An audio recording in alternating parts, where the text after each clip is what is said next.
Hey everyone, it's 10 Types, and today we're going to be taking a look at some decks from Japanese City League tournaments. I was looking around for some lists that I wanted to try out, and I stumbled upon a few different lists that were really interesting and kind of weird. And yeah, let's be done with the intro and get right into the video. And the first deck, as you can see here, is Regidraco VSTAR with Serperior EX, which is an interesting combo. Obviously, two good cards. Regidraco VSTAR, arguably the best deck in the game right now. And like arguably probably the best deck in the game. And then Serial GX, which is not the best deck in the game, but certainly a very good deck. There might be some people who'd argue it's the best deck in the game. It's one of the most played because it's new, but it's decent. And then they both use fire energy, but Urchidraco V-Star uses two grass and a fire. And normally, obviously, you attack with a bunch of different Pokemon, and your whole deck's focused on it, which is not the case here. This deck plays one Dragapult EX to attack with Urchidraco V-Star for it to copy. It also plays a Kyurem. Kyurem is a card which is a very strong finisher, really not something you want to be using in the middle of the game. You have a high retreat cost of 3, and while the deck does play Jet Energy, that doesn't pay any of your attacks. It's just there is a switch. So I guess part of the reason why you have Jet Energy is because it is a good card and you need lots of energy for Serial GX, which does damage based on the energy in your discard. This is an interesting combo. Serial GX is a really strong Pokemon and a pretty simple one to set up. I've seen it played with various different cards because it is so simple, kind of like how Goldengo EX is played.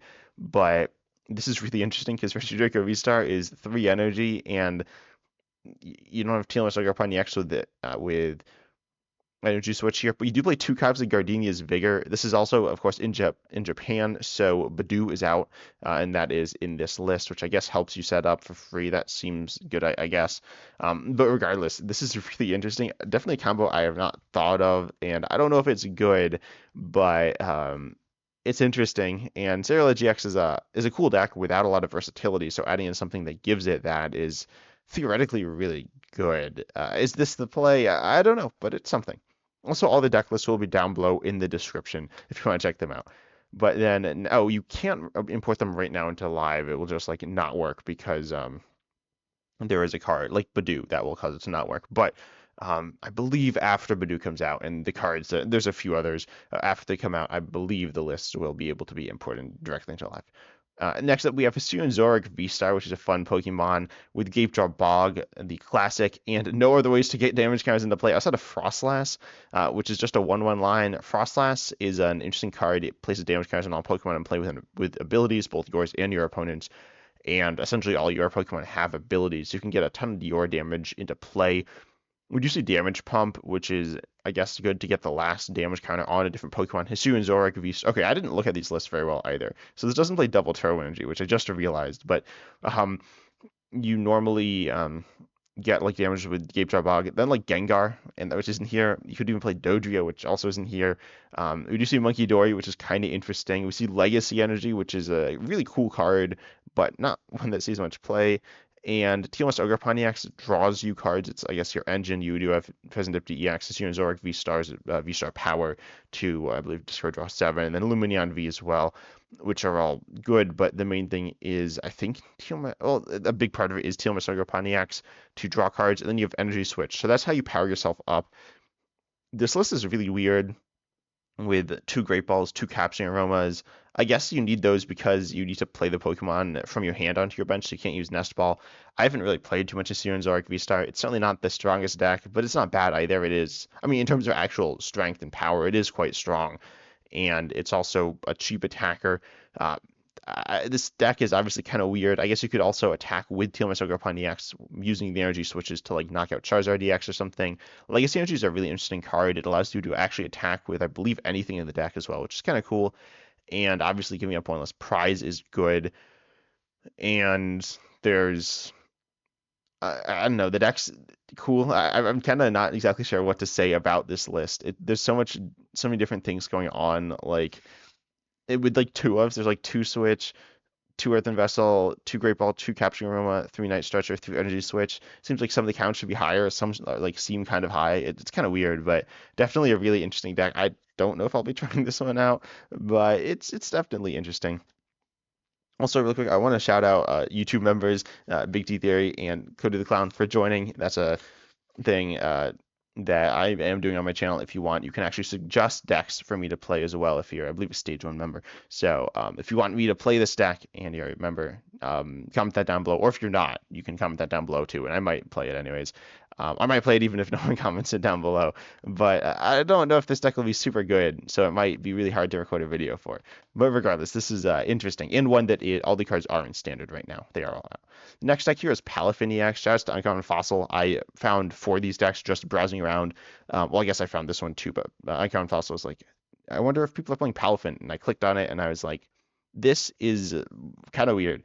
Palafin EX, if you don't know, can only be put into play using this like regular Palafin through its ability. You need to switch it from the active to the bench. Wait, is that what it is? I think it's active to the bench. And then obviously it's on the bench, so you need it back in the active again. Yeah, once from the active to the bench. So you do that. Palafin EX is really solid, 250 for 1 water, but that's not necessarily enough all the time. So we also see like Maximum Belt and Gravity Mountain and Choice Belt to do extra damage. Gravity Mountain reduces HPs of stage 2s. And then we have 2 other Palafins. This one here does 210 if it switches in, or for 2, or 30 to the active 30 to one of their bench. This other one does 130 for 1, but then it does damage to itself equal to the amount of damage on it. So it doubles the damage on itself, which can get out of hand very quickly and isn't ideal. And then you also have Monkey Dory here in the list with a bunch of luminous energies. We see the Abra for switching as well. We don't see like Pekrunt EX, which I feel like Pekrunt EX plus 1 Pico is like good, but anyway, we don't see that there. We see Pheasantipti EX, so we see a 2/2 Barrel with a split of Bidoofs, which is kind of interesting, and we see Radiant Charizard. I don't remember if I said that, but you got that with the Luminous. And yeah, that's really like there's a lot of different things going on, which is interesting to see the different types being used with a luminous energy, where these Pokemon just need 1 energy of a type. Where you have Palafin EX, Radiant Charizard, the Monkey Dory just needs 1 darkness. You can now attack. You could actually attack with Monkey Dory as well with a luminous plus a water. It can provide the darkness and the psychic at the same time. So you could use the ability and attack on the same turn. And then you need a water though. 2 luminous will turn each other off. But this is really interesting with Palafin EX being like a strong, like kind of normal Pokemon, but then it's obviously not super traditional, but it's a card that in terms of its stats, it's a pretty basic Pokemon from there.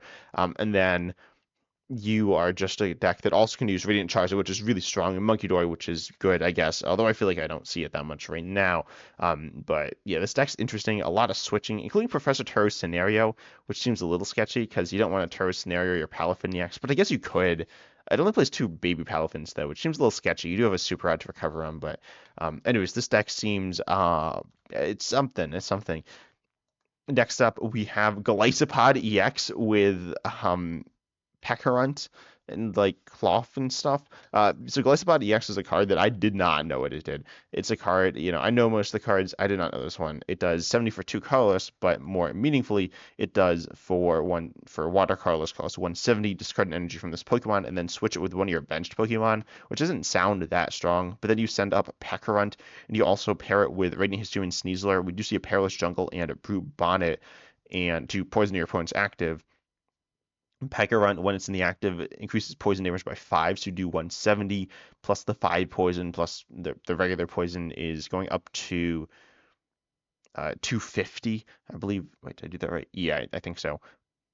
No, I didn't. I think it's 230. And then with Radiant Hisuian Sneasler, it's or Perilous Jungle, 250, 270. And so you can be doing big damage. You also see Black Belts training, so you can do 40 more. So you can do, like, essentially one-shots on stuff. This is really interesting. You have Blood Moon Ursaluna EX as well to do more damage, or Cloth as well, which is obviously played a bunch right now, and it's a really fun deck. There's a lot of stuff going on here. We have Secret Box. We have a bunch of tools. Oh, we have Binding Mochi. Oh, yeah, that also allows you to do 40 more. You have Forest Steel Stone, of course, and then which you only have 1V and Lumineon V, but yeah, then you have Ancient Boost Energy Capsule, which you obviously need for the Brute Bonnet, and you have a free attacker in the Badoo as well. Badoo is a very good card, and I'm interested in seeing how good it will end up being in the metagame. I know some people are kind of scared of it. I don't think it'll be like unpleasant to play against or anything like that. I think it'll be a cool card to have in the metagame to slow things down some, but it's not completely shutting down really any deck. Most decks should be okay under item lock. It's not like you're in a great position, and it could be quite bad for you, but it's not like you just instantly lose to item lock, not really being supported by any damage. No, regardless, you could also do Badoo plus Broop on it and poison that way and do some extra Badoo damage, which probably isn't great, especially if you poison yourself. You could end up not. I mean, if you perilous jungle and then Broop on it, you knock out your own Badoo. But anyways, definitely really interesting. Also, poison damage getting knockouts is actually really good because it means Pheasantipity EX, which is arguably the best Pokemon in the game right now, will not be triggered. Its ability only triggers if your opponent's Pokemon is knocked out during a turn, right? So during your turn, and the poison is during Pokemon checkup between turns. So that is something that actually is pretty meaningful. The last deck we're going to take a look at is the list that I saw that I was looking for, and I found it. It's Serperior VSTAR with Galvantula and Pikachu EX, and I don't really know what this deck is, to be honest, but Serperior VSTAR does 190. You can move your energy around your board. We also have Joltik. Oh, I guess Serperior VSTAR has its VSTAR power too, which definitely not a card I'm super familiar with. It does 60 for each energy attached to this Pokemon, and then you switch it with one of your benched Pokemon. And so that's pretty, it's like not great, but it's okay. It plays Forest Seal Stone, so that might be something you want to use more. And then you have Iron Hands EX as well, which is obviously a very good attacker. The way you get energies in play, you do have Crispin, and then you also have Heavy Baton for Iron Hands EX, but then you have the Joltik, which searches for 2 Grass and 2 Lightning, both basic energies, and attaches them anywhere you want on your board. You also have Galvantula, this one Charizard EX, and is a decent general attacker, not amazing, but it's all right. I think it does, but 180, is that how much it does? I know it's like pretty close to just getting the one shot. Yeah, it does. Well, it does 50, and then if you have a lightning, it does 80 more, so just 130. And then if your opponent's active is has an ability, then it does another 50 more. So you can do that there. There's a Feather Ball for Mew EX and Badoo. I guess. Oh, and Serperior VSTAR. Yeah, so that's interesting. A bunch of free retreat Pokemon. You got like Surfer, which is a weird supporter, which switches out, which I guess is good because you have some really high retreat Pokemon. Otherwise, you do a switch card. No Latias EX, which is kind of interesting. We see Klefki though too, ability to lock your opponent. I feel like Iron Thorns EX would fit into this deck. And then you also have, I don't know. There's so much stuff going on in this list. Obviously, like Hisuian Heavy Ball, because you have so many different basics. Oh, you have Pikachu EX. I didn't even talk about that, which is Grass, Lightning, and Metal. So you already have Grass and Lightning. So then you can just add in a few Metal energies, attack with Pikachu EX, and that's obviously a really strong card. And then you have the Crispin fits in really well because you have multiple types of energy, a bunch of different types, 3 different types, and you even have like double turbo energy for, I guess, like Blood Mirror Luna EX. It's good in Serperior VSTAR as well, or Iron Hands EX, a bunch of different good use cases, or even Mew EX as well. The Jet energy, I guess, is to get out, like you need the switching for the Iron Hands EX, as I said, with like Surfer, Prime Catcher, Rescue Board obviously will not be helping with that. I do feel like Latias EX would be good. I guess Rescue Board is really nice, though, being searchable off of Arwen. We see Defiance Band, Heavy Baton, Force Seal Stone, and Rescue Board as the 4 tools. Yeah, I don't think I duplicated said any of those twice. So you do want tools. Arwen, like Rescue Board's really good with the Arwen. I've talked about it some. It is a card that I would recommend a lot because it functions kind of like an item or like a Pokemon like Latias EX, but it's a tool which is searchable off of Arwen, and there'll be times when you just have essentially free tool searches. So yeah, that's really interesting. And Badoo, like I don't know exactly what your turn 1 strategy is. It might like vary a lot. I imagine a lot of the stuff varies a lot with this deck. But you have Badoo and Joltik, which are both 30 HP basic Pokemon that you want to attack with turn 1. And you have like a really big, you have Pikachu EX, which is a really big attacker, Blood Mirror Luna EX, a really big attacker, Iron Hands EX, really big in terms of energy cost, Serperior VSTAR, which can move the energy around, but if you move it around in the wrong way, then the Pokemon it's attached to gets knocked out, that's bad, and if you spread it all around, then you can't attack with anything necessarily. So this seems like a really complicated deck to play. This deck, I think, plays like 3rd in the tournament that it was played in. It will be linked down below. The lists are links to the list, but you can find more details there. Not like complete details, but I believe placing, and then of course the list itself. This is definitely a deck that seems really interesting. I don't know if it's good, but I think it has some potential here, and it's really interesting. But anyways, I hope you enjoyed the video. Tell me which of these decks you like the most, and if you have any creative deck ideas down below in the description. But I hope you enjoyed, and as always, I'm excited to see you in the next video.